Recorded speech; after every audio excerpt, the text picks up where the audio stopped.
16. Can we play that, please?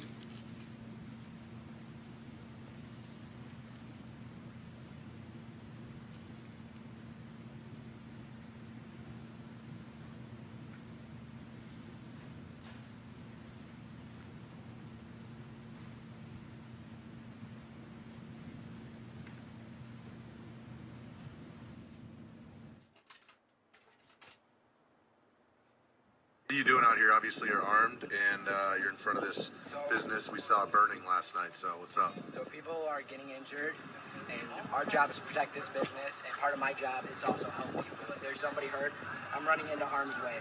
That's why I have my rifle, because I need to protect myself, obviously. But I also have my med kit. So. And what about these other folks? Obviously there's some other people who are armed as well. Their job is to protect me. Gotcha. And then what about these guys up on the roof? Their job is to provide overwatch to protect me also. Gotcha. They're protecting everybody on the ground. We're protecting each other. Understood. And we're running medical, and we're going in and we're getting people. And what about, are you from the area? I am from the area. What brought you out here tonight? You just wanted to provide medical attention? Provide medical attention to the people that need it. If somebody's injured, like, you get hurt, I'm grabbing you. I'm getting hit with plenty of pepper balls, but your eyes good? You know, as long as it's just bruises. Yeah, I got my mask. I'm good. All right. You get hurt. And have you encountered any issues yet thus far with law enforcement or anything like that? We had a group earlier try to come and set a fire at the church. So we went to the church and we de-escalated the situation, telling them they need to leave or they will be detained and then later arrested. This church right over here? That church right there. And we stomped the fire out all the way down at the school. Wow. And what do you think it would have been different if the police had to try to stop them from setting the fire? I feel like there would be a lot more casualties and a lot more people injured. So I think the police are fine where they're at and that let us run the medical, because EMS is not coming in. It's considered a red zone to the EMS fire. They are not coming in. Yeah. So us citizens, we need to help watch out each other. Me and him are out here running and seeing if people need medical attention. But speaking of which, we need to go check to see if somebody got hurt again. All right. Understood. If you want to follow us, you're fine. Yes, sir. Absolutely. Good night, Adam. This might be one of theirs.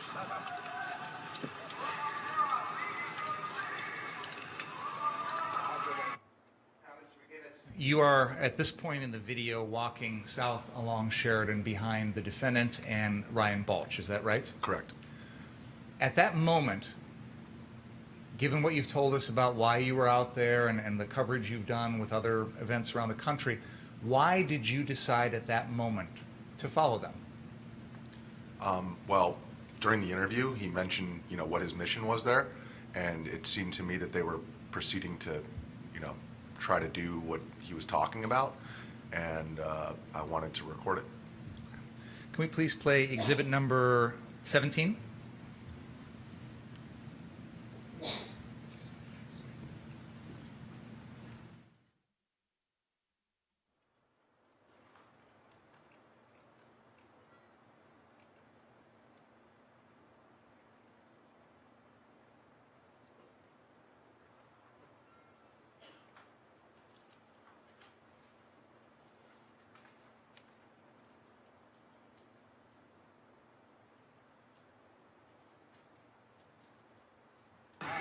Anybody need medical?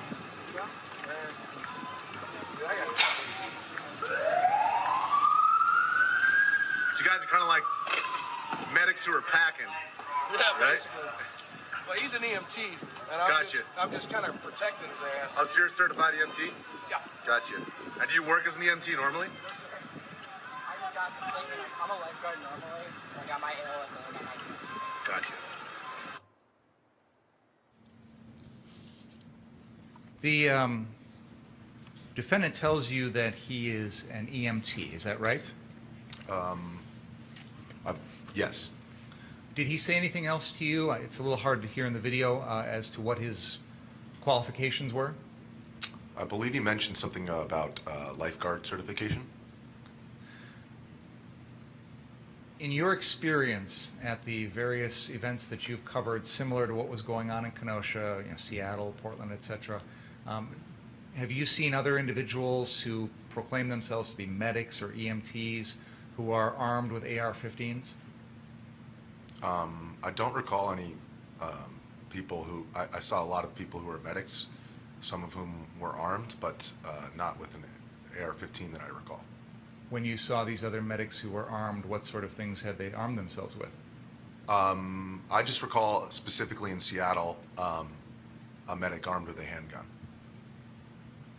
Other than that one medic with a handgun, do you recall seeing any other medics in any of the other events that you covered who armed themselves with a gun? No. Do you recall seeing any others that armed themselves with an AR-15? No. We can continue the video, please. And I'm former Army infantry, and I got a whole bunch of trauma training. Well, thank you for your service. We got you if you didn't get it. I appreciate the service. Oh, shit. Dude. There. Do you? It appears Mr. Balch reacts to something at this point in the video. Do you know what that was? That was I believe it was a brick that was thrown at, a piece of a brick that was thrown at the armored personnel carrier right there. Did it like bounce off towards you guys or something? Do you know? Yeah, it bounced off in front of us. Okay. Thank you. Please continue. Thank you. There's a guy with a rack. Be careful, right behind that white fence. There's a rack there, so be careful. Friendly!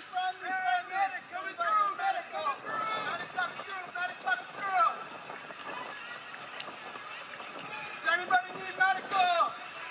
Anybody need medical? We're running through Roger over here. Anybody need medical? Medical? Fire extinguishers are here to put out the fires. They know. Okay, good. They know. You just got shot up. You good? It's all right. Where are you shot? I'm not shot. I'm just. You just said you got shot. No, I didn't. I thought you got rubber bullet. Oh no, I just got rubber bullet. Yeah. Oh, it didn't even leave a welt. It just stung. It just fucking stung. I'm fine. I knew. Little pepper boy never hurt nobody. It was literally just like, oh, It's a little spicy, that's all. it was like, oh shit, that was really annoying. Yeah, a little salsa. Could you please not?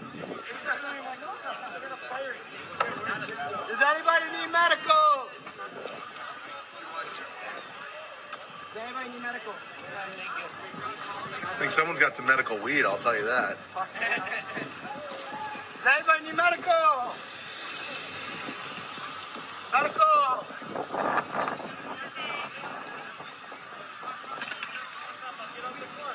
Does anybody need medical? You were just the one to get off the car, trying to help you off the car. Now you talking medical? I remember you. You said get off the car. Fuck you talking about medical? Yeah. Y'all ass are. Does anybody need medical? Medical! What, yesterday or today? Today, dude, he just had up the gun talking about get off the car. Now he's talking about medical. What car over in the dealership? car Sorry, I down don't feel.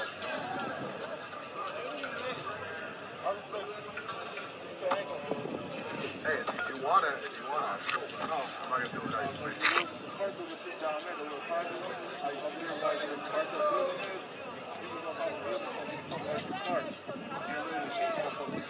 If I had it, the crowd wouldn't be right here right now. I wouldn't fucking make that fucking car though.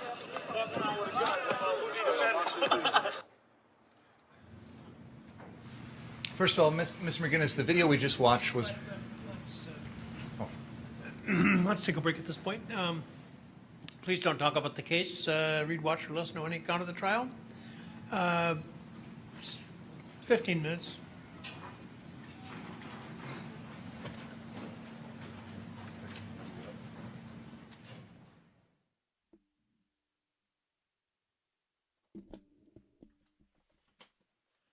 Well, shit. Now they're on break.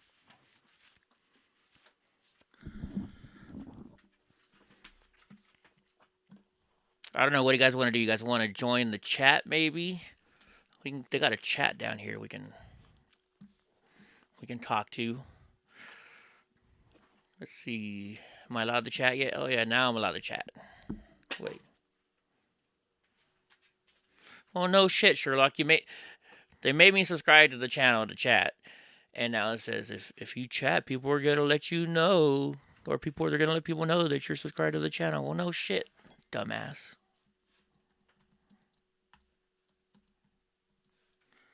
And I wonder if this is really going to be a 15-minute freaking 15-minute actual freaking break. Let's see if we get to get anybody in the chat going. Yeah, Don Break. Wouldn't you be worried about getting shot there? I mean, jeez. He didn't need no gun.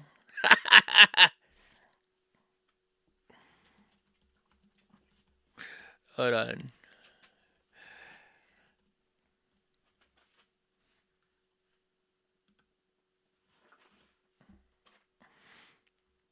See, obviously he did. Seeing someone pull a gun on him. And I should say speak proper English, but I don't want to be too rude.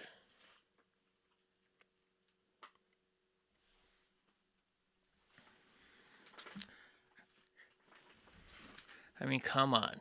This happened, let's see, I'm trying to remember this. So this happened after George Floyd, right? So of course, I mean, there's freaking been riots going on already. Of course he needed a gun. And yes, medics did carry guns. Let's see, the judge picked such odd times for breaks. Let's see.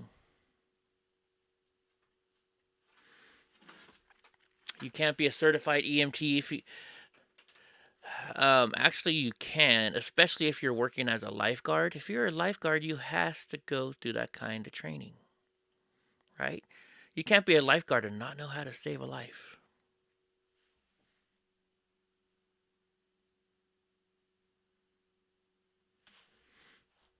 Right, Don? They'd already proven that the first gunshot was not from Kyle. They already proved that. The first shot was, oops. The first shot was from the other guy.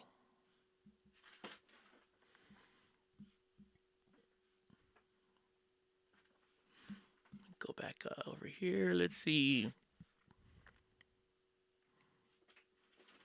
Anti-conservative moderators. See, that's why it's good that that's why I'm trying. I put in there with chat, because you know, if you go to everywhere you go, they don't have chat because they're afraid of what'll happen. But I got good moderators, so they can moderate it for me. But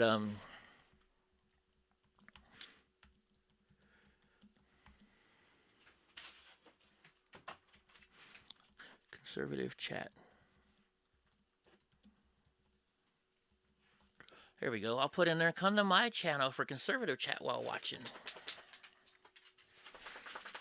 Kyle is just as much an EMT as the rioters were protesting. Okay, so did he, hold on, let's see, I just missed it. They're going faster. Maybe the police were allowed to police it when that happened. Oh, yep, exactly.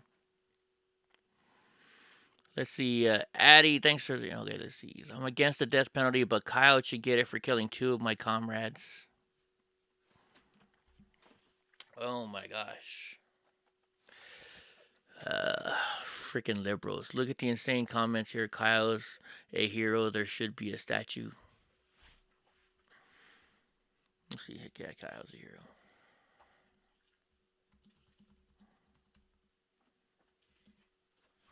I would say more, but I don't want to get them to stop me from being allowed to chat.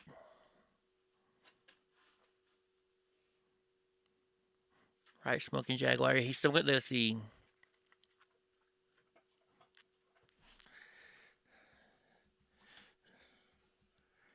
They got him on camera. She said they got him on camera. So they got him. They got him on camera defending himself. So he gets off.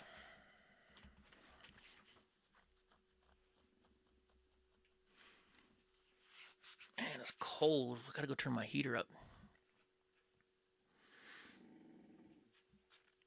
I feel like the prosecutor should work at CNN. Well, the prosecutor is liberal, of course. Let's see.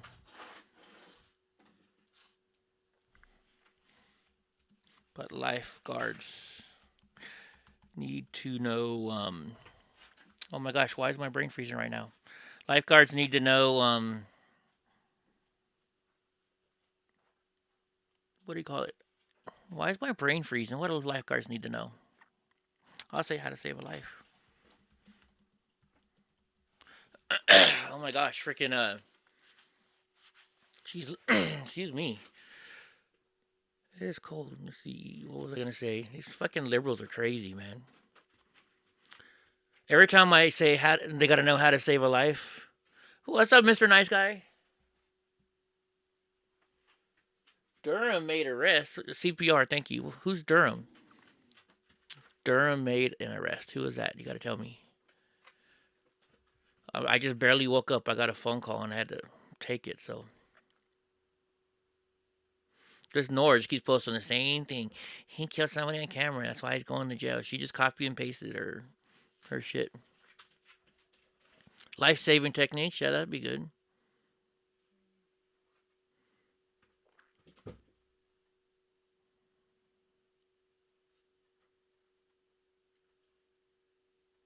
Don't show faces.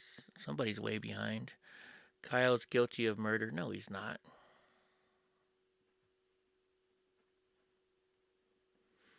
Kyle's innocent, right?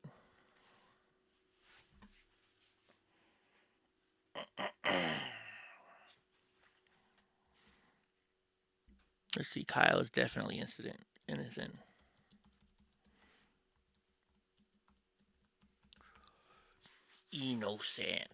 Not guilty and free, all for life. Let's see. Going to have to up the slow-mo speed. Sorry, guys. Up the slow-mo speed. Good. It's going too slow. Slow mode is on. Oh, that means they're going to slow them even. Oh, that means you can only send a message every 45 seconds. No wonder how many. See, Durham is the guy who is going to take the deep state down. Oh, good.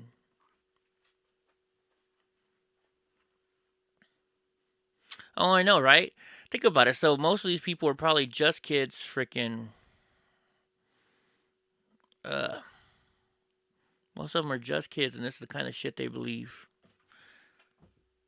Oh, he's the one looking into Russian collusion. Now, for who though? Against Trump? Well, they can't do it against Trump anymore. Are you talking about Russian collusion for Joe Biden winning? The FBI wants us to fight. That's why they hid the drone footage. Dude, the drone footage was nothing. What, Donnie? What, Donnie J?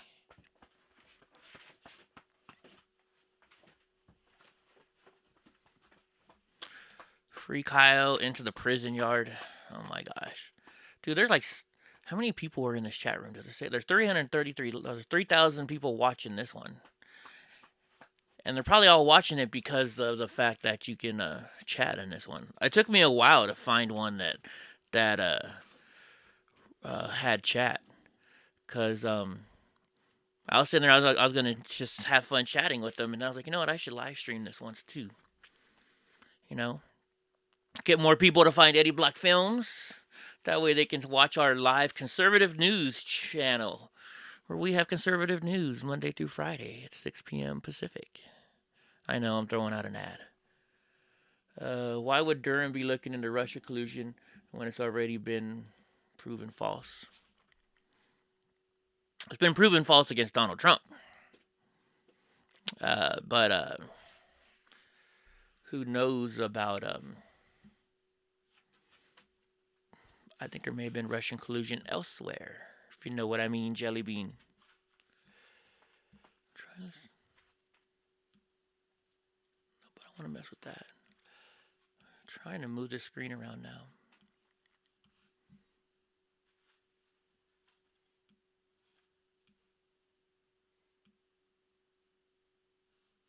Make it smaller. There we go.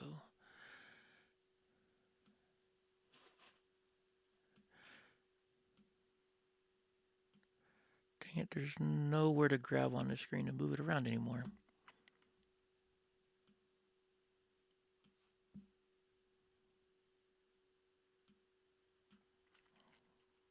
Oh well. I'm trying to do too many things at once.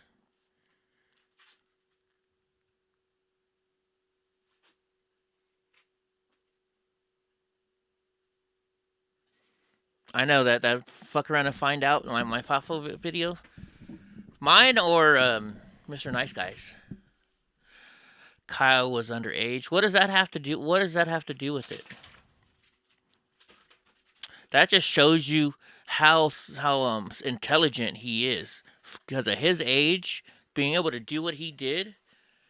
Oh my gosh! I mean, think about it. If you were in that situation and you had a gun and you hear a shot fired right by you and somebody saying "fuck you," right, and then somebody starts kicking you in the head and hits you with a skateboard. Well, I mean, just hits you with the skateboard first and then kicks you in the head. Man, I start shooting I'd just be like, non-stop shooting. I don't care who you were. You know, if I was 17 years old, hell, even at this age, I might even be like that, right?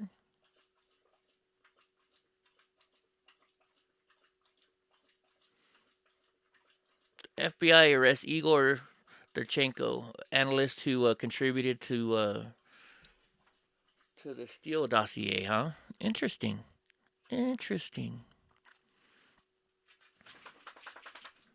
Right, Speedy says, so now there's supposed to be an age limit for defending one's own life? Sure, the age things makes total sense. Sarcasm, of course, right? Yeah, I mean, for this kid's age, he did an awesome job. Oh, now they're saying Kyle's parents should be prosecuted.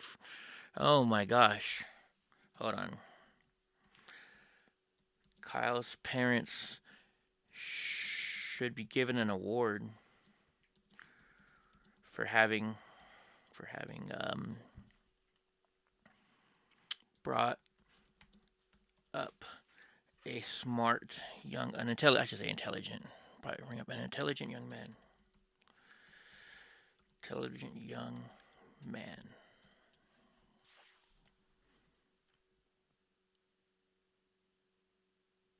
UPR is here.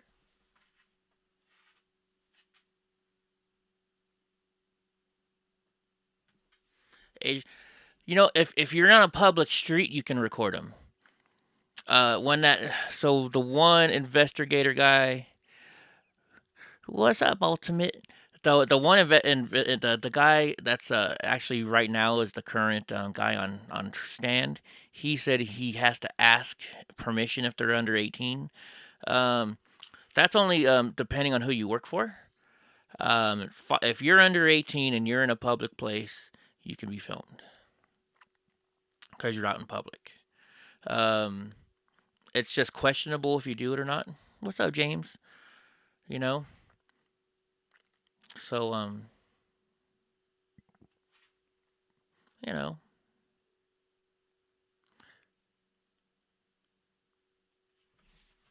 Tweaker says it must be inspiring wanting to be a murderer. And Tweaker must be inspiring.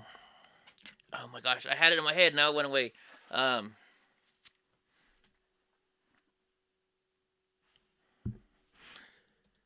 Thinking you can't defend yourself. Hold on, let me spell it properly. You can't defend yourself. But it's okay to burn and loot. Burn stuff down and loot. Burn buildings. Loot and attack the police. There you go. Dumbass. Judge needs another Snickers after getting frustrated with the prosecutor yesterday. He's going to be drinking jail water. Yeah, when he goes to visit.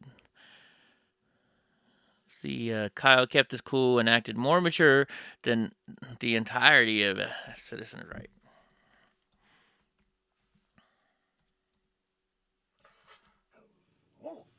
Sugar, who you barking at, mamas? You're at work, James? Right on.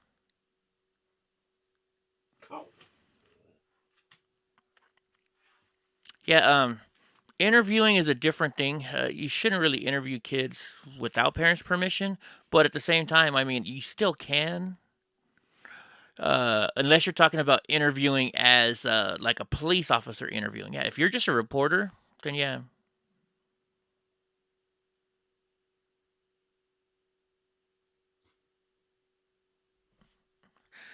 Weird way to say that the police harm the community.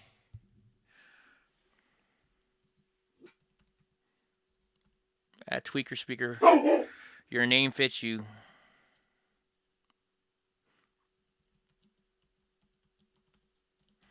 What drugs are you on? Donnie, what are you barking at, monster? Huh? You in that deep ass bark? Oh, I think my stepdad's dog is outside. What's up, Andrew Murray? What's going on? Oh, you're at work and you work from home, James? That's cool. That's cool. So do I. Enough already blaming organizations, BLM, Proud Boys, whoever these are, making conscious decisions, no matter what, should be held accountable. That's true. But also they should be held up to the standards of, hey, you know what, if you didn't do anything wrong, if you're somebody's coming and shooting towards you and saying fuck you, you should be allowed to defend yourself. If somebody hits you in the head with a freaking skateboard, you should be allowed to protect yourself. You're working, Mr. Nice Guy. You editing some songs?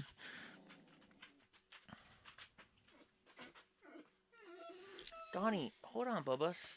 Dude, if I let you out there to go play with him, I don't want to do that right now. We're staying in the house today.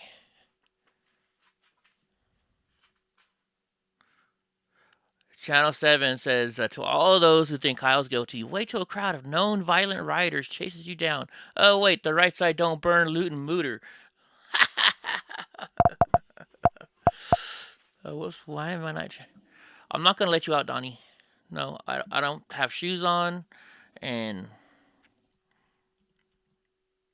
I'm just not going to... He wants to go play with my stepdad's dog.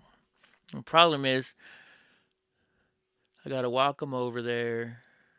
Oh, you're cutting steel? Oh, that's right. You can listen over on with your headphones on or something, huh? At Mellum Round, it says, we all saw January 6th.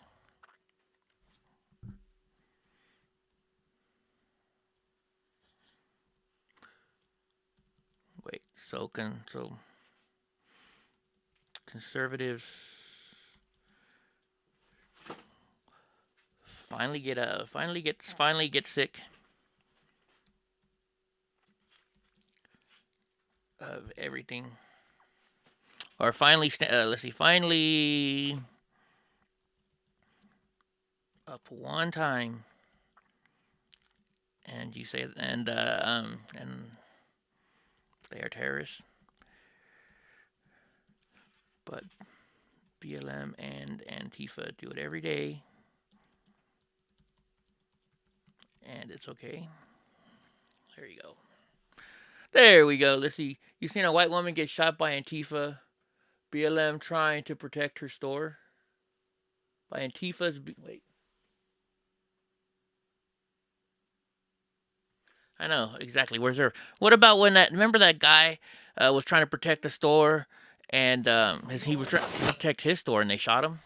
Alright, they're coming back. Looks like they're coming back. Let me see.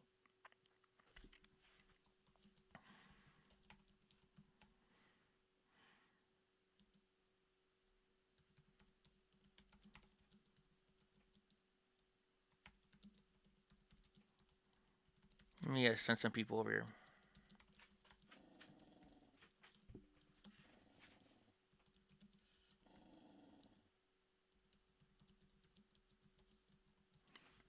There we go. Hopefully they don't kick, their moderators don't kick me off. Are you cold? Are you cold? Actually, I am cold. How did you know? I gotta go turn my heater on. Alright, stop barking, guys. Alright, they're back on. I'm gonna turn my mic off, guys.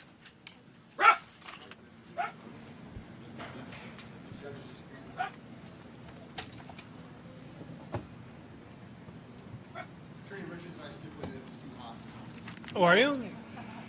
Yeah, my wife says that I'm too hot. No, what does that mean? No, it's true. One of my daughters and I really turn it up high, and oh yeah, and the rest of the family must be the chocolate I eat. I said it must be the chocolate that I eat. And it's got sea salt in it. It's dark chocolate with sea salt. Mm-hmm. And caramel. Oh, and caramel? I think that's what it said. It tastes like it. Either that or. Small chunks, I eat Jerry Deli chocolate.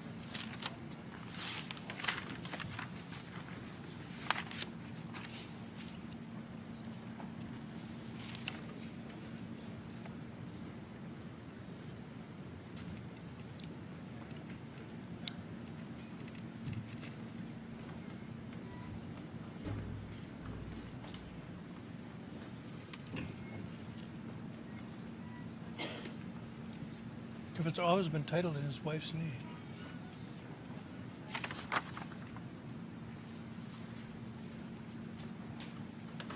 Never mind. He's just talking stupid stuff. I got Crown Royal. Either lock device has been installed on our other. I got, or he's talking about salted caramel. So I got salted caramel Crown Royal. Let's proceed, Mr. Vinger. Oh, there they go. Okay, turning my mic down. Mr. McGinnis, when we left off, we had finished watching the video that is entitled Richie McGinnis Walking with Kyle.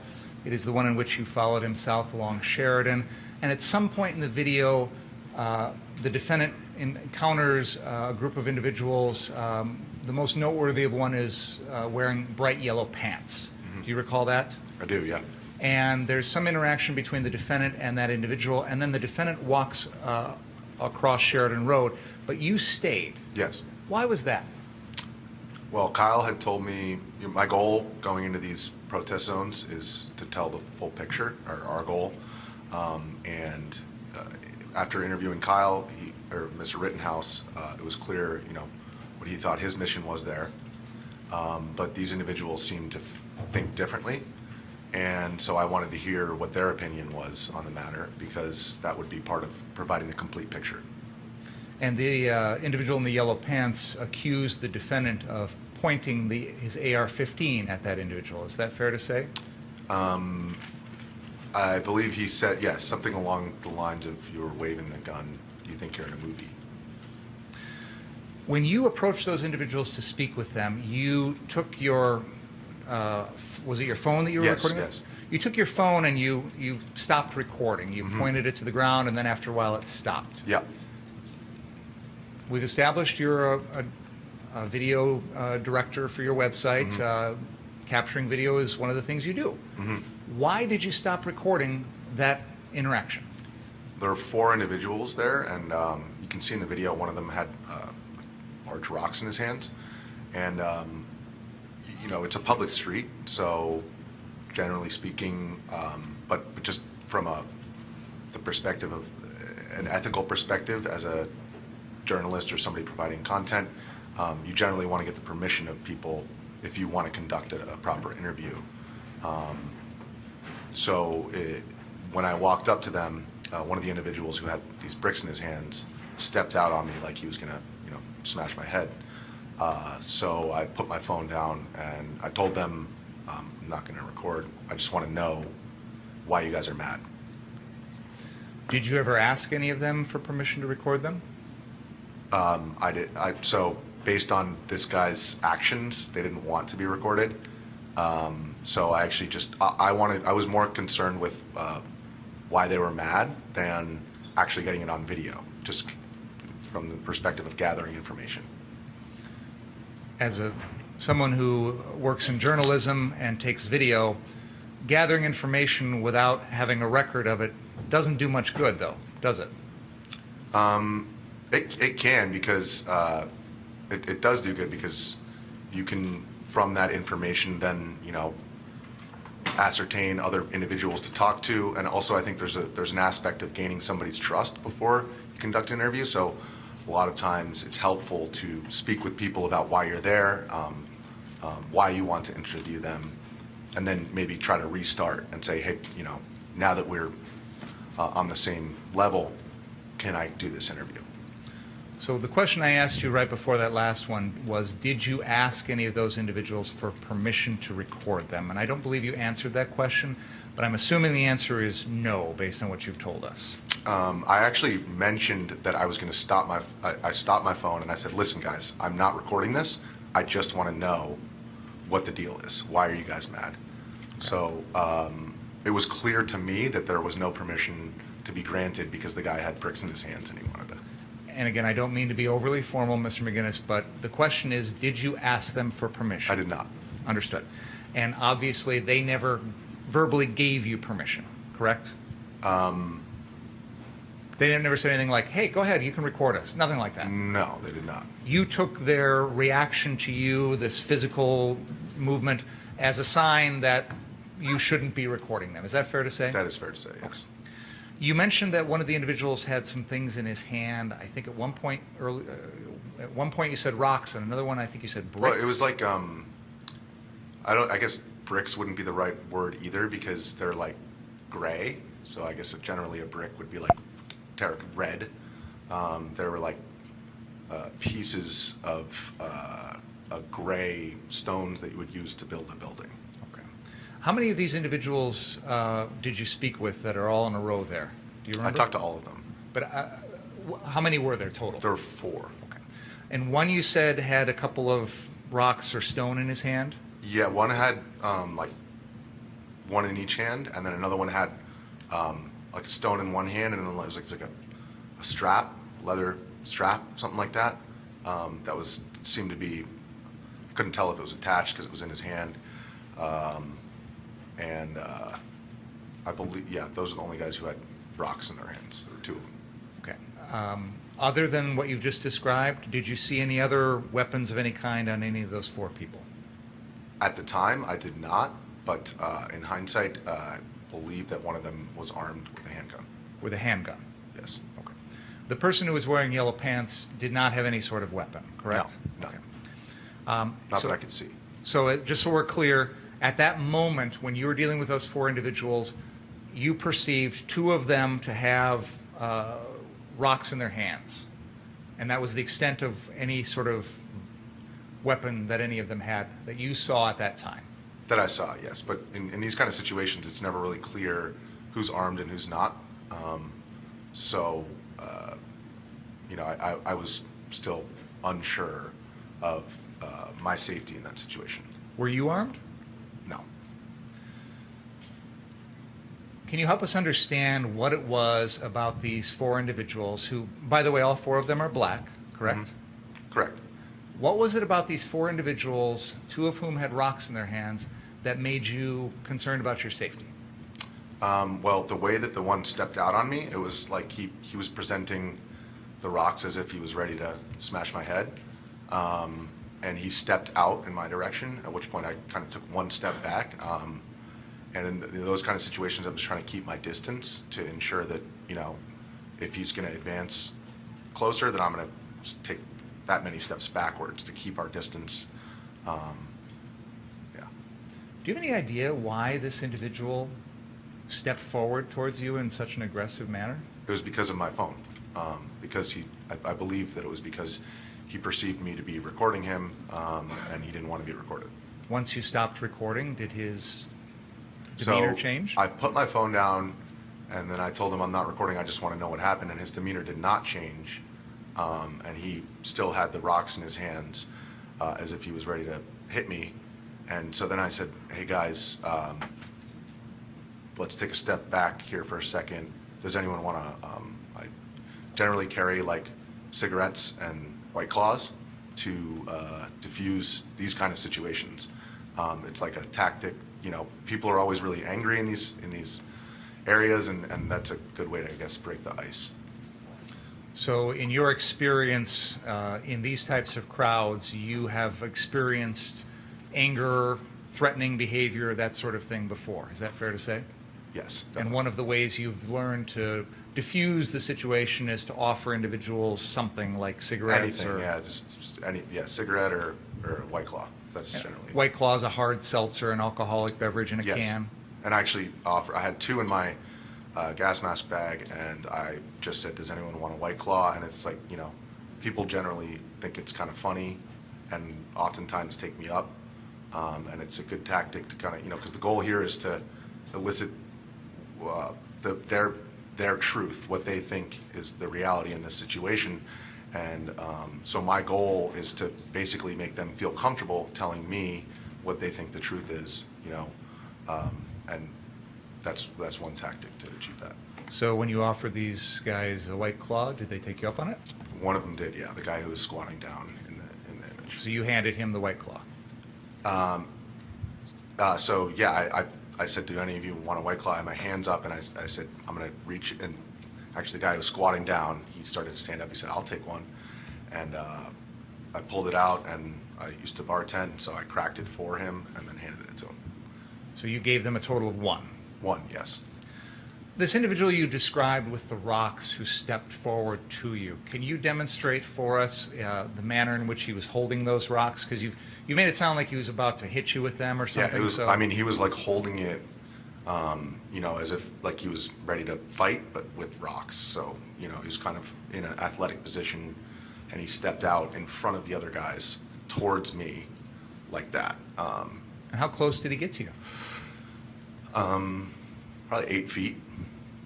Did he Because I took a step back when he took a step forward, and actually that was part of the reason why they thought my actions were so funny to them, was that I was so scared and so ready to run away. You say they thought your reactions were funny. How do you know they thought that they were funny? Because they all laughed when I asked them if they wanted a White Claw, and actually after that, once I gave it to the one individual, they started making fun of the guy with the rocks, saying, "Oh, you think you're so tough? Like there's one of him and 4 of us, and like look at how scared he is." Sounds like at that point, whatever tension was gone. Correct. Okay. And this individual stepped forward with the rocks. Did he ever throw a rock at you? No, and actually he put his hands down at that point once his friend made fun of him. Okay. You were never harmed in that incident in any way? Okay. Nope. All right. So we've seen the end of that video, which at that point you are talking with those 4 individuals when you stop recording on your phone. Is that fair to say? I'm sorry, can you repeat the question? Sure. We just watched a video of you following the defendant and Ryan Balch down south on Sheridan. You encounter the individual with the yellow pants and the other 3 individuals next to him. You walk up to them after the defendant walks away. You start to have a conversation with those individuals, the 4 of them, and you stop recording. Yes. Okay. What I want to know is, after you stopped recording, how long did you spend talking to those guys? It was a matter of minutes. I'd say less than 5 minutes. That whole interaction that I just described was probably about 2 minutes, and I talked to them for maybe another minute after that. After that, what happened? I got back to my task at hand, which was inquiring about why they were mad at who I later found out to be Mr. Rittenhouse. And they said something along the lines of, yeah, we were over there, we were jumping on some cars, and he came up with his gun. And that was actually, right then was the point that I saw Mr. Rittenhouse running down the street. And I said, hey guys, I gotta go. Are you able to show us on that map, when you saw the defendant running, which you just described, where was that on that map? Are you able to show us that? It was like, let's see, so we were right in this green right here. We were approximately right here at the green in the parking lot, and he was running this way. Okay, you just kind of drew a line all the way from 60th down to 63rd. Are you able Yeah. to be a little bit more specific as to where he was when you saw the defendant running? So you're saying where was the defendant? Yes, when you first saw him, you said he drew your attention because he was running. Yeah, he was. So he was basically right running down this corner right here. So you've indicated an area right in front of the Ultimate gas station. It was in front of this. We were over here. Okay. And he was here. All right. So again, I don't. The gas station's up here. It was down here. Okay. On that map, I think it's labeled the Ultimate Convenience Center, but it's the gas station that is on the southeast corner of Yes, 60th. that's correct. And, That's okay. correct. Yes. And so, just because sometimes these things don't translate into the record, you've used the pointer to illuminate an area in front of the First United Methodist Church. On the east side of the church, between the church and Sheridan Road, there's a parking lot area there, and you've kind of pointed to that as where you were talking to these four gentlemen. Is that a fair summary of the location? I believe actually it was a little bit further south, so it was like somewhere right around here. Okay. Sorry, it was actually just a bit farther. Is this south or? The bottom of the map is south. Bottom of the map is south, so it was a bit farther south than that, yes. Okay. And you saw the defendant running. Was the defendant in Sheridan Road when you saw him running? Yes. Did you see anything in his hands when you first saw him? Yes. What did you see? He had one of those small fire extinguishers that you saw earlier in the video. It was that sized fire extinguisher in one hand and the AR-15 in the other. What did you do next? I told the guys that I had to go, and I proceeded after Mr. Rittenhouse. Why? Because, well, he had a fire extinguisher in his hand, so, I perceived that as he was running to some kind of event that was taking place that would be newsworthy. What did you do after that? I started jogging after him, and he was quite far in front of me, and I called my coworker Shelby to inquire where she was, because seeing the way that he was running and the fact that he had a fire extinguisher in his hand, I said something along the lines of, I won't use the expletive language that I was using, but something's about to go down. Where are you? We should make sure we're close to each other. You said you made a phone call to Shelby? Yes. Where were you physically when you made that phone call? So I was in the process of, I was actually jogging, right around here. You're pointing to an area on Sheridan Road, just to the north of 61st Street. Yeah. I was probably right around this corner by that point that I called her. Actually, right around here, because I had opened my gas mask bag for the White Claw, and then I ran off without clipping it back. My gas mask actually fell out of the bag. So what happened was the gas mask fell out. I picked it up. I put it back in the bag. I clipped the bag, and then I pulled my phone out to call Shelby. So it was probably actually just south of there by the time I got on the phone with her. You have given an interview in which you indicated that your attention was drawn, or when you saw the defendant running, that you felt that he was drawing the attention of the crowd. Do you recall saying that in one of your interviews?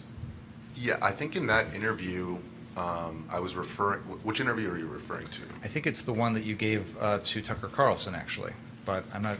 Okay, I believe that I was referring to him shouting medical.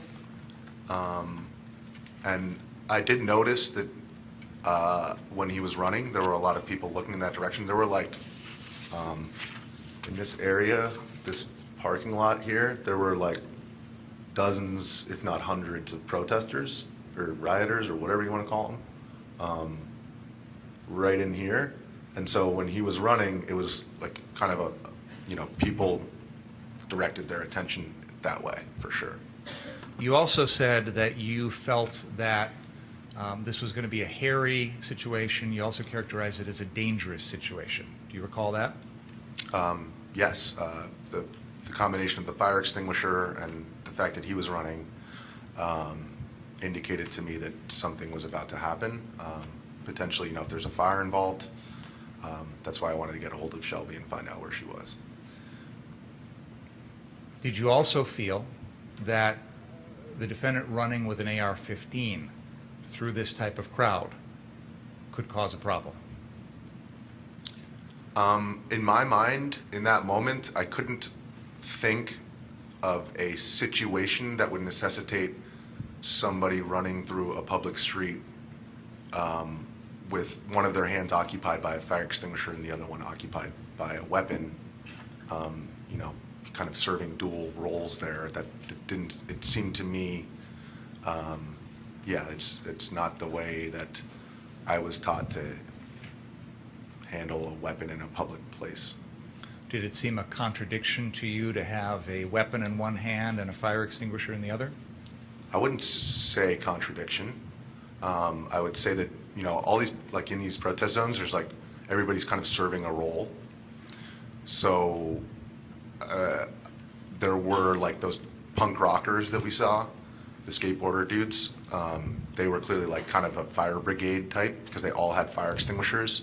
And, you know, you have like people who are medics, you have all kinds of different roles. So I wouldn't say necessarily contradictory because generally speaking, you know, I just wouldn't deem that to be a contradiction. The punk rockers, the fire brigade that you described, did you see any of them with guns? I did not know. Did you feel that carrying around an AR-15 was incompatible with the role of a medic or the fire brigade? I wouldn't use the word incompatible. Certainly doesn't match up, though. I don't know exactly what you're getting at, but I wouldn't say, I don't know what matching means here in this instance, if you could clarify that. So you indicated that when you saw the defendant running, you left those 4 individuals and followed. You've described a point in that process where the gas mask fell to the ground, you picked it up, whatnot.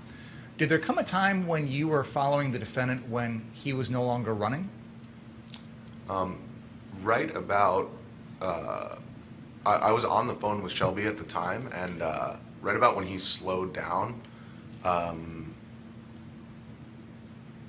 I was still running to catch up. So he did slow and stop, you know, down and around where the eventual shooting took place. So he starts running, walks for a bit, and then there's a time after that when he begins to run again. Would you agree with that? Yes. Okay. Where were you in relation to the defendant as you're following him down Sheridan Road? So he was probably just, you know, I mean, at the moment that he slowed down, I was probably like a half a block back. He slowed down probably right around here. And I was like, I could just barely see him. And so I was probably right back here when he slowed down right around here. And I was still on the phone at the time. When the defendant slowed down, were you still running? Yes, I was running to catch up with them. When you eventually caught up to him, how close were you behind him in the end? So it's hard to, I guess, from the point where he was slowed down, when I caught up to him, it was just a moment after that he started running again. So I guess at that time, I was probably like 30 feet back. And you described that the defendant then began running again. Yes. Was there any event that you perceived, that you heard or saw, that attracted your attention at the same time that the defendant started running? There were a lot of people yelling. Do you know what they were yelling? There were a lot of screams. I heard like an N-word, and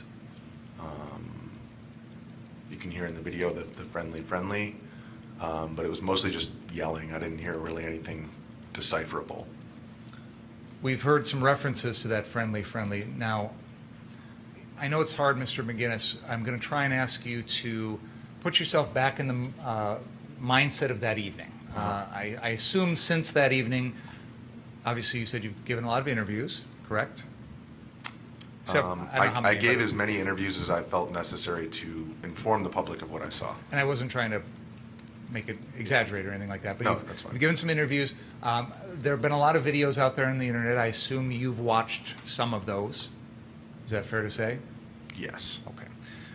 If we can try our best to put aside what we've learned since then and try and go back to that moment, and I'd like you to tell the jury what you were thinking and observing in that moment. without the benefit of hindsight or other videos or things like that. Is that Yes. fair? Yes. You mentioned friendly. At that time, that moment, in that evening, do you recall hearing that? I do not. I recall I was on the phone as well, so I was talking to Shelby, and I recall hearing the yelling while I was still on the phone, and I said something along the lines of, "Oh, expletive, I gotta go," and I hung up on Shelby. At which point, that's when the running had started. Like I was already basically running with Mr. Rittenhouse and later Mr. Rosenbaum at that moment. So let's continue at where you just left off. Please tell us what happened next. It was hard for me to see because, like I said, I was like 30 feet back at the time, but I could see a lot of yelling. I could hear a lot of yelling, and I could see there was a crowd of people in the street, and one individual, Mr. Rosenbaum, advancing towards Mr. Rittenhouse, as well as a couple of other individuals who were moving very quickly in the area. But it was hard for me to see because I was a little bit back, and it was dark. What happened then? Mr. Rosenbaum advanced towards Mr. Rittenhouse. Mr. Rittenhouse gave I think he maybe saw him coming and gave like kind of I said on the night of to police that it was like a juke, but it was more like just a pivot and a run. Please continue. What happened after that, as far as you recall? And then he pivoted and he ran towards this parking lot right here. So he was like right on the side of the street, and he ran towards this lot, and Mr. Rosenbaum ran after him, and I was behind both of them. So the sequence of the folks that were involved in this running, as we've seen in many other videos, is Mr. Rittenhouse is in front, Mr. Rosenbaum is running after him, and you are behind Mr. Rosenbaum. Is that fair to say? Yes. How far back from Mr. Rosenbaum were you as the pursuit went through the Car Source parking lot? Well, it's hard to say because I kind of caught up to them. I was running a bit faster, and so at the time initially I was probably 30 feet back when everybody first started running, but then by the time I arrived in the lot, I was 15 feet.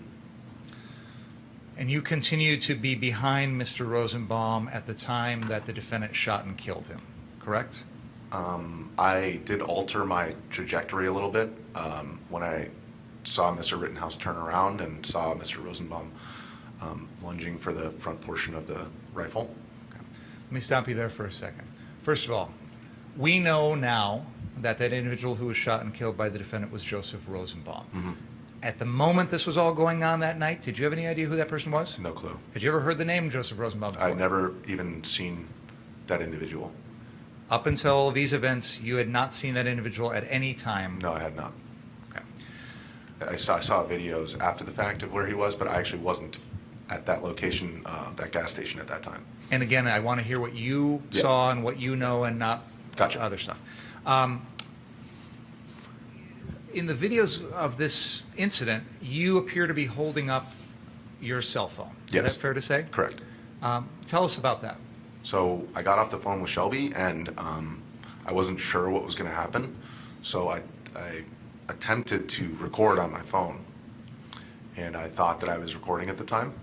It turns out that I actually just took a live photo of the ground. I assume at the time that I pressed what was the photo button instead of the record button, the video button. So as you're running, you're holding up the phone thinking you're recording video, but in fact you're not.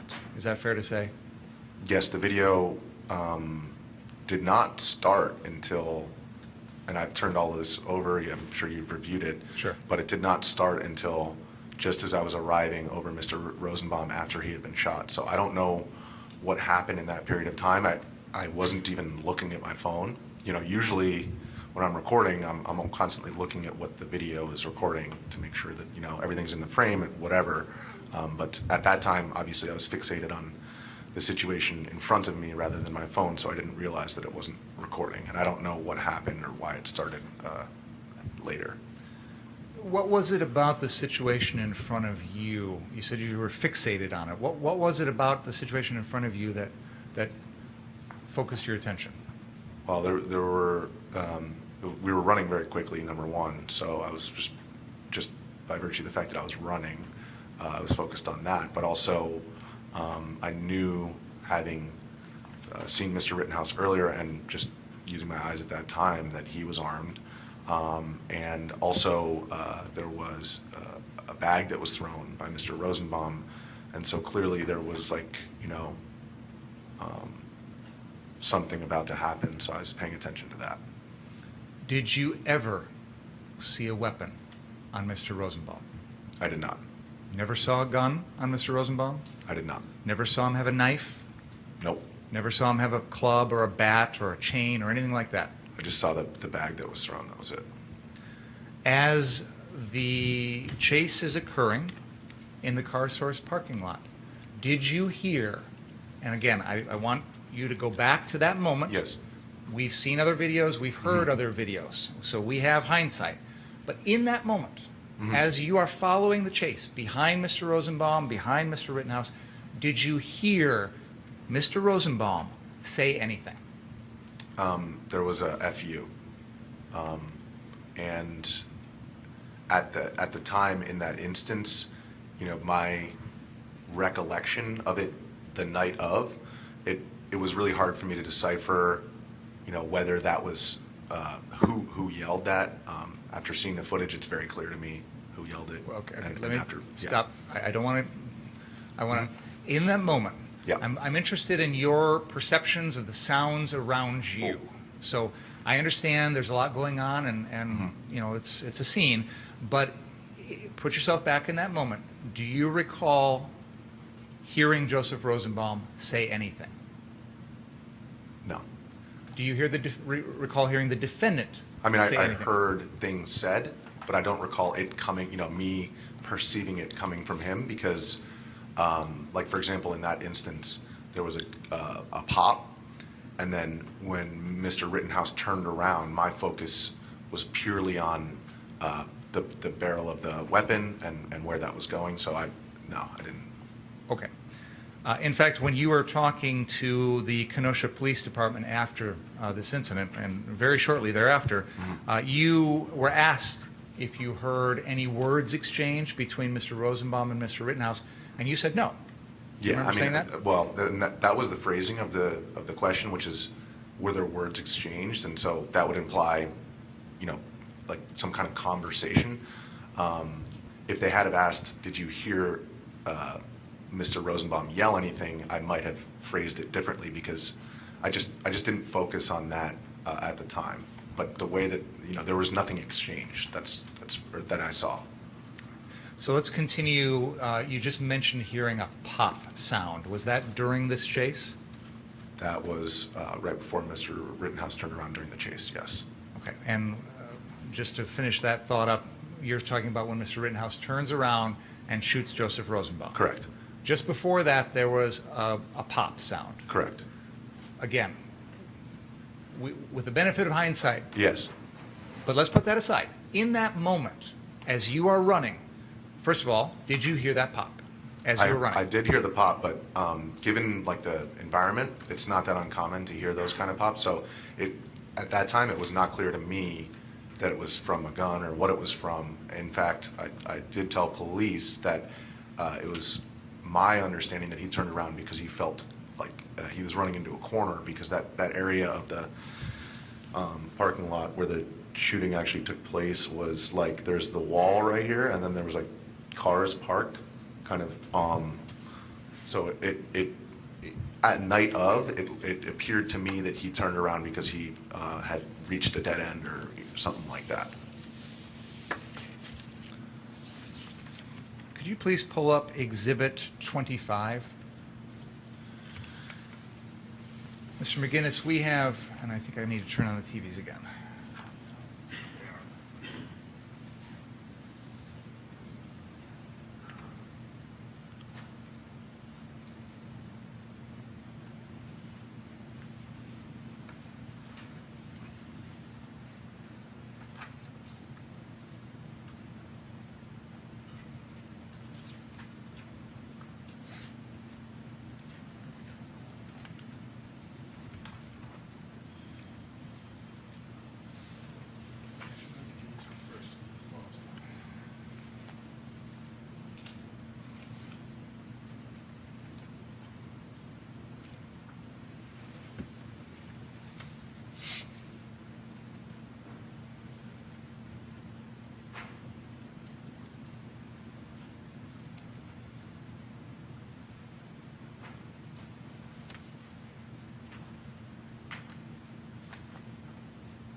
Mr. McGinnis, there is a video on the screen which has already been introduced into evidence, and we've heard some testimony about it. Have you ever seen this before?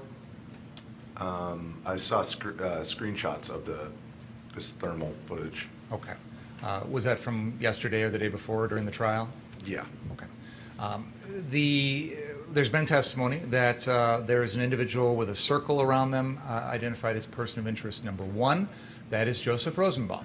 There is a square around a second individual who is identified there as person of interest number 2. That is the defendant, Kyle Rittenhouse. Mm-hmm. You will come into this video, if you're not already on it, behind all of them, so I'm sure you'll be able to recognize yourself. But what I'm going to do is I'm going to play this forward a little bit so you can see it. I'd like you to pay attention to the movements of the three of you, Mr. Yep. Rosenbaum, yourself, and the defendant, and then I'll ask you a couple questions about it. So Okay. if we can play it forward, please.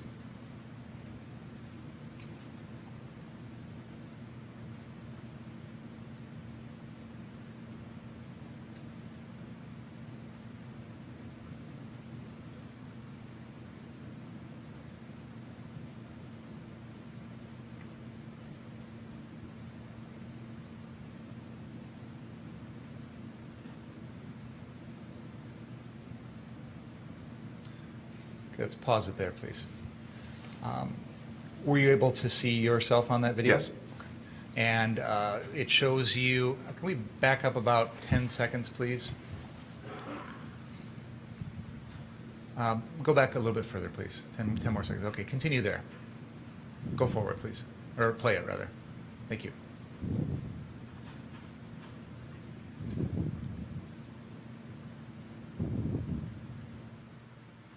Let's pause there.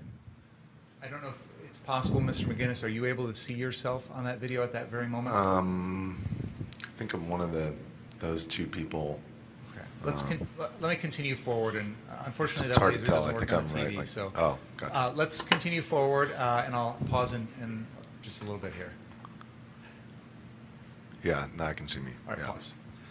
Mr. McGinnis, I've got a Sister Marciana's pointing device. The judge has allowed us to use. May I approach you? Fine. Could you please use this and go up to that screen in the corner, and can you point out yourself on that video? I think it's hard to see right here, but can you just go back for a sec? Yeah, why don't we rewind it? I'm right under the text. Yeah, let's go back 10 seconds and play from there. And then, Mr. McGinnis, just pause when you see yourself, or raise your hand when you see yourself, and we'll pause it, okay?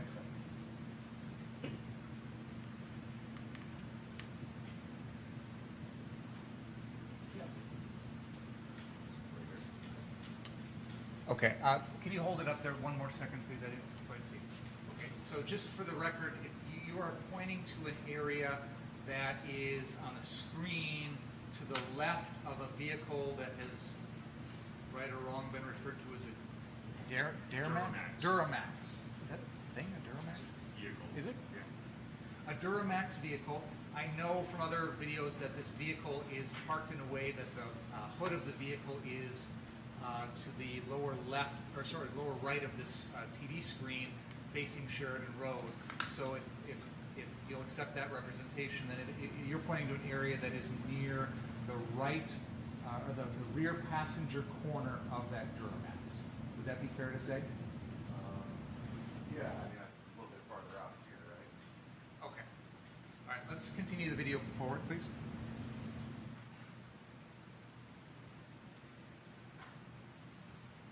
Pause. Can you use your Miss Sister Marciana's pointer to show us where you are? Okay, and you've can you hold it up there for a second longer so we can make sure we all see it? Okay, that is you. Now I can tell from that video that there appears to be part of your body extended forward. Is that your arm holding the cell phone? Yes. Okay. Was that your right arm, if you recall? Usually it'd be my right arm. Okay. Fair enough. Thank you. Oh, good. You can leave that up there. That's fine. Thank you. You can go ahead and have a seat, please. Now, this is stopped at a moment which is right around the time I think we're maybe a frame or two before Mr. Rittenhouse fires and the shots at Mr. Rosenbaum. And everyone can see where you're at in relation to that. What I want you would, what I'd like you to do, Mr. McGinnis, is tell the jury in your own words, what was going on at this particular moment where we stopped in the video. So basically, I was running behind Mr. Rittenhouse and Mr. Rosenbaum, and like I mentioned before, Mr. Rittenhouse turned around and Mr. Rosenbaum continued, and I was continuing, but then I realized, that they were about to basically collide, and so at that moment, I was still running, but just before the shots, I kind of altered my trajectory of my run a little bit in the direction that I perceived to be out of harm's way.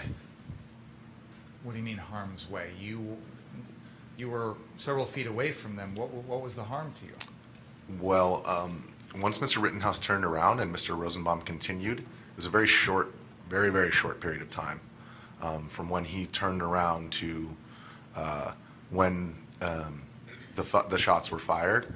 And basically in that very short period of time, I realized that Mr. Rosenbaum was continuing to advance and that Mr. Rittenhouse was standing still, and that they would be,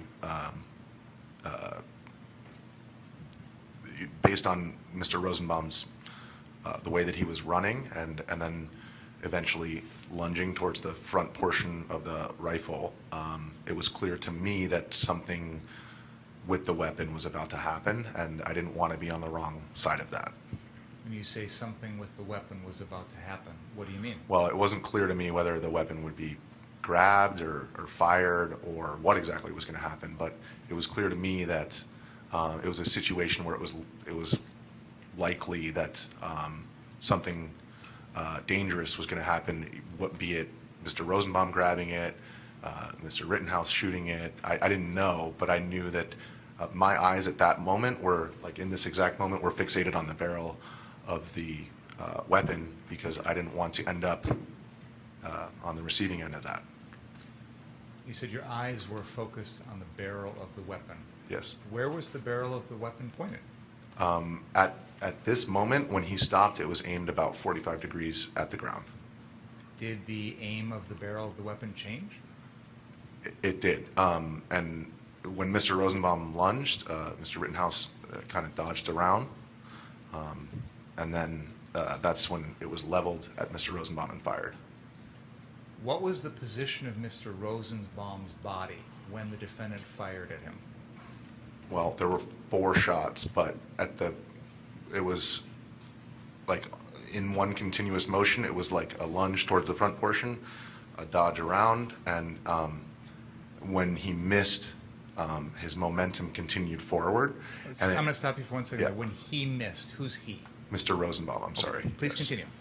When Mr. Rosenbaum did not make contact with Mr. Rittenhouse, or it wasn't clear to me whether or not they made contact, but what was clear to me was that the trajectory of the rifle wasn't really altered by Mr. Rosenbaum's lunge. So if they did make contact, then it was just a glance. It wasn't enough to alter the trajectory of the rifle, but and again, this is just because that was the only thing that I was looking at that point, and it's not clear to me whether he basically fell forward, but Okay, that was as. I'm going to stop you for a second because you said he again. Can you? Oh, I'm sorry, Mr. Rosenbaum. Okay, he fell forward. Yes, like it was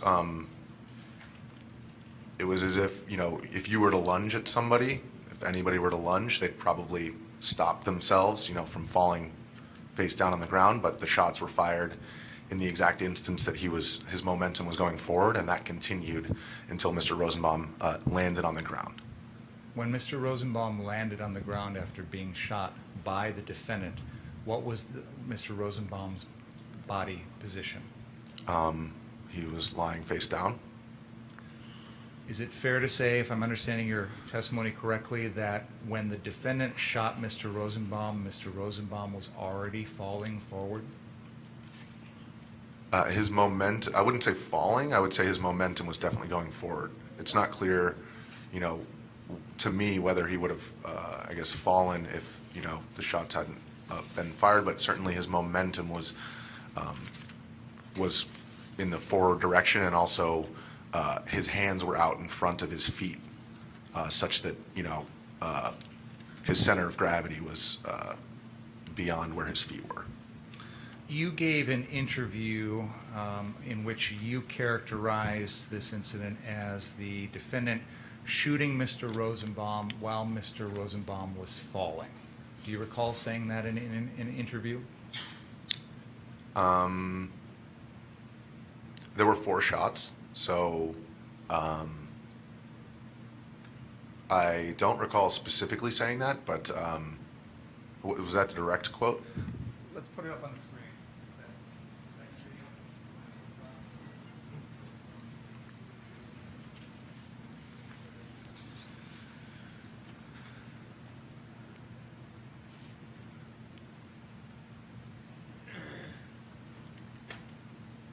I'm told that Ed today lunch is here early, so I'll give you a few more minutes. Do you want to continue?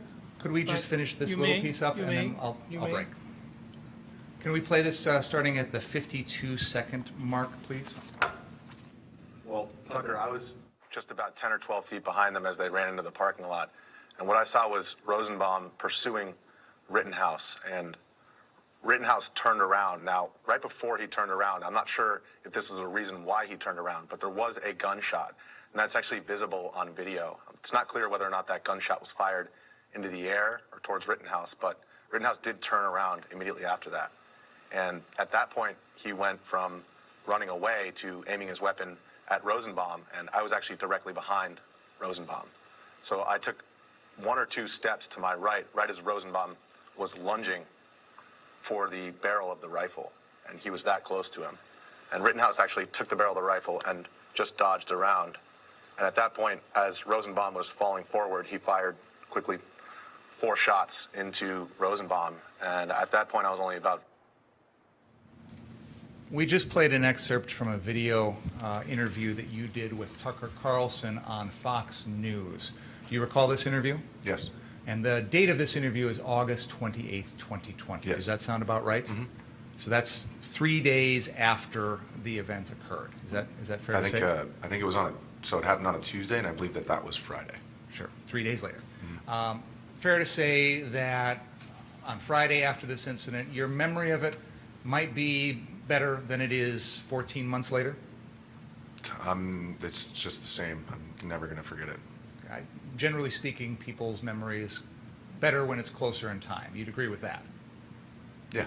And you mentioned seeing some other videos before you gave this interview to Tucker Carlson. So you had watched some things in those 3 days, correct? That is correct, yes. Okay. But in this video here, you are telling Fox News, Tucker Carlson, that the defendant shot Mr. Rosenbaum as Mr. Rosenbaum was falling forward, correct? Yeah, it's unclear to me because the shots were so quick whether, you know, the shots are the reason why he, because he lunged and then the shot was fired as he was lunging, so it was like, I guess, perhaps it was the shots that caused him to then, rather than stopping himself, just fall flat.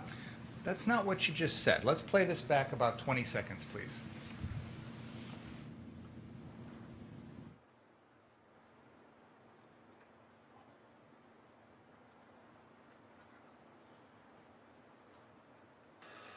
For the barrel of the rifle, and he was that close to him. And Rittenhouse actually took the barrel of the rifle and just dodged around. And at that point, as Rosenbaum was falling forward, he fired quickly 4 shots into Rosenbaum. Your interview 3 days after this incident says that Mr. Rosenbaum was already falling forward when the defendant used the gun and discharged the shots. I don't see why that's inconsistent with what I'm saying right now. He was lunging, falling. I would use those as synonymous terms in this situation because basically, you know, he threw his momentum towards the weapon, and when the weapon wasn't there, his momentum was continuing, and that's the point at which he fired. So if you use the word falling or lunging, it was his momentum was going forward, and that's the point at which he fired the shots. That's exactly what I'm getting at. A few seconds ago, you were saying that you weren't sure if Mr. Rosenbaum started falling because he was shot. But in your interview here, the falling is occurring before the defendant even shoots Mr. Rosenbaum. That's not what I said. According to your interview, let correct? me clarify. I said that I wasn't sure if he didn't catch himself because he was shot. Because you can lunge forward and then put your foot out and stop yourself from falling. So it wasn't clear to me, you know, for example, if the shots had not been fired, it's not clear to me whether he would have fallen or whether he would have caught himself. That's what I meant when I said that. At any rate, your statement in this interview and what you're telling us here today in person is that Mr. Rosenbaum was already falling forward when the defendant shot him. Is that Yes, accurate? his momentum was going forward. I don't know, this term falling, I just wouldn't use that. So I'm not going to say that because that's not what I said. You actually have said that. I'm using your I'm not words. going to say that right now because I'm clarifying. It's correct. It was a live interview. No. You can ask questions, but don't comment on the witness's testimony. Fair enough. At any rate, whether it's the momentum, falling, however you want to put it, Mr. Rosenbaum was in that motion Yes. before the defendant shot him. Yes. Okay. We can take a break now, Your Honor. All right, let's take a break. Folks, please don't talk about the case during the break. Read, watch, or listen to any account of the trial. Any questions, anybody? Okay, thank you. I didn't even tell them that. I usually keep it a secret, and then they eat faster. But I was going to say about 12:30. But if you have somewhere, it's something you have to do or something. Okay, let's aim for 12:30. All right, guys. So what I'm going to do, I'm going to end this live stream right now so you guys don't have to sit here to the break. I'll leave it on in the background and I'll listen to it and I'll wait to hear about these people talking. But, so what I'll do is I'll start a new stream as soon as it comes back and we'll call it afternoon session. So, hold on, me.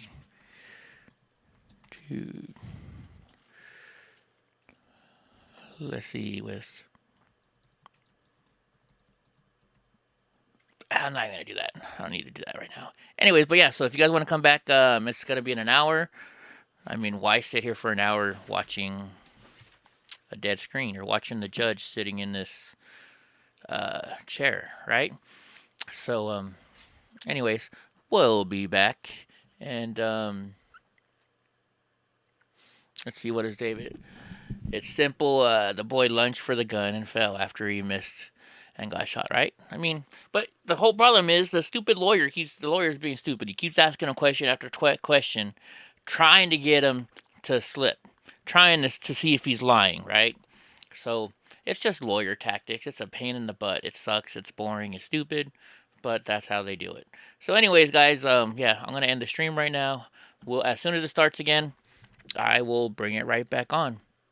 That way you guys don't got to sit through this boring part. So, and plus I got to go play with Donnie for a little bit. He's all excited, so we're going to go in the yard and go play. All right, guys. Talk to you later. We'll be back. Let's see. I'll be back. Baby, come back. All right, here we go.